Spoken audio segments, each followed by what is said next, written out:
So, today we're going to talk about making inferences while we are reading. We can do this by using clues from the story and thinking about what we already know.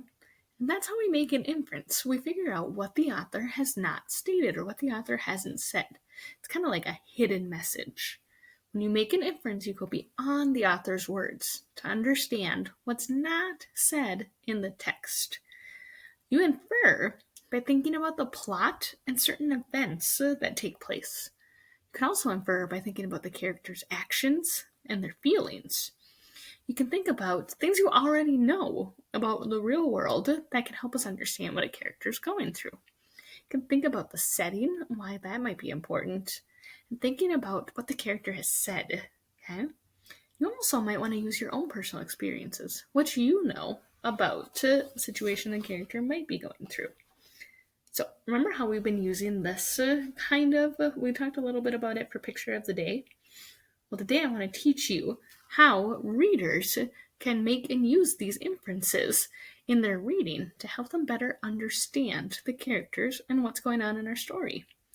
First, you're going to watch me as I show you how to make an inference from the invisible boy. Okay? So, I'm going to make my camera bigger now. There we go. Okay. So, I'm going to reread this part from The Invisible Boy. When the bell rings for recess, Micah and JT take turns choosing kids for their kickball teams. The best players get picked first. Then the best friends of the best players. Then the friends of the best friends. Only Brian is left, still waiting and hoping. So I'm inferring about Brian. I'm going to make an inference about Brian.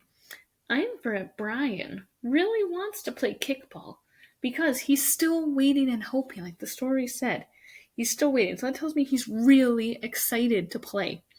I can also use the illustrations to help me know that he is excited because if we look at Brian, he's got a big smile on his face. His shoulders are kind of up like, is it my turn?